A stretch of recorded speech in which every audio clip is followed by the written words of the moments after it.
friends, welcome to English Literature Studies ELS with Kaur Harpreet.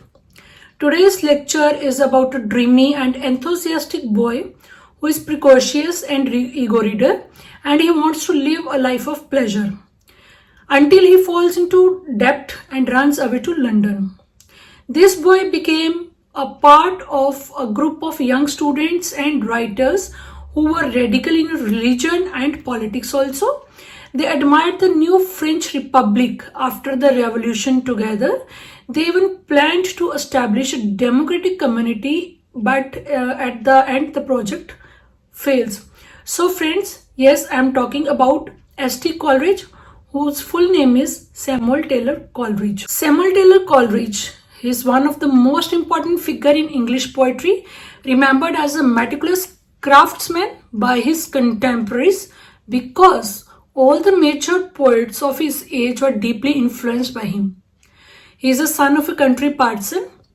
In his childhood, he was like other children, that he was also fond of fairy tales.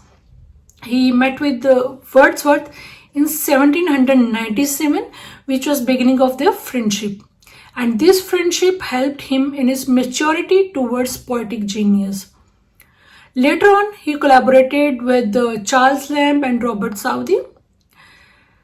S.T. Coleridge, Samuel Taylor Coleridge, was a founder of the Romantic movement in England, and he was also a member of Lake Poets. I have discussed Lake Poets, you can check that video. In 1798, Coleridge appeared with his work named as Lyrical Ballads that brought fame not only to him but also to his friend Wordsworth. In early 19th century, his health broke down and he took opium just for relief.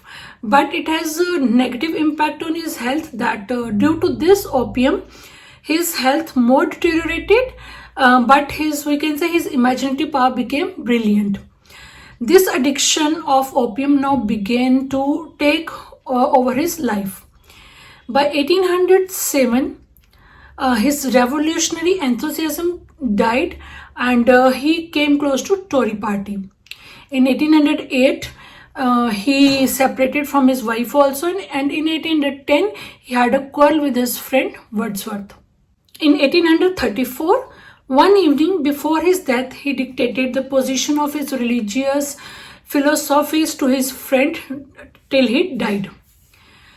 Samuel Taylor Coleridge was an important figure in English poetry. Poets of his age are deeply under his influence. Even Robert Southey and Wordsworth were also dependent to some extent on his professional advice.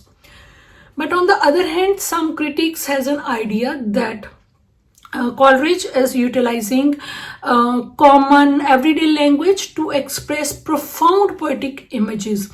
His chief works include The Rime of the Ancient Mariner, the longest work which gained a lot of praise and attention than anything else. Then we have Kubla Khan, Frost at Midnight, The Nightingale. How we can forget about The Nightingale? Friends, do you know one thing, that in addition to poetry, Coleridge is one of the greatest of literary critics. His greatness has been recognized when he wrote Biography Literaria in 1817.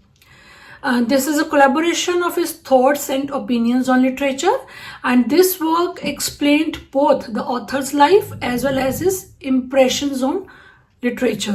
Talking about this book in brief, this book is not only a comment on relativity, imagination and spiritual progress, but also the journey and destination of his life.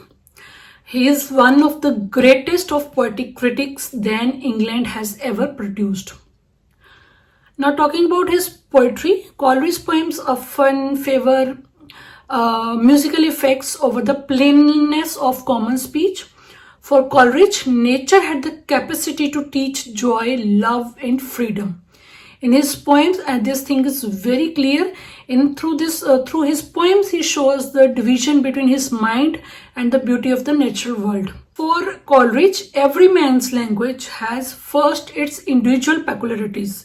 Secondly, the properties common to the class which he belongs. And thirdly, the words and phrases of universal use.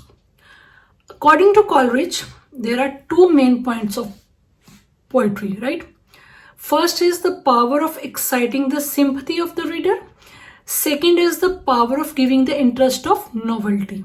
At the end, friends, I would say that Coleridge is the first English critic who based literary criticism on philosophical principles, and this 20th century recognizes him as a great critic, and critics are also following his style of criticism. He is now regarded as the most genuine critic of England. So friends, this is about S.T. Coleridge in brief. I hope you will like my content, and if you like it, please don't forget to hit the like button, share and subscribe my channel. If you're new on my channel, then don't forget to subscribe it for such videos, and don't forget to hit the bell button so that you can get notifications for my videos on time. Thanks a lot for watching.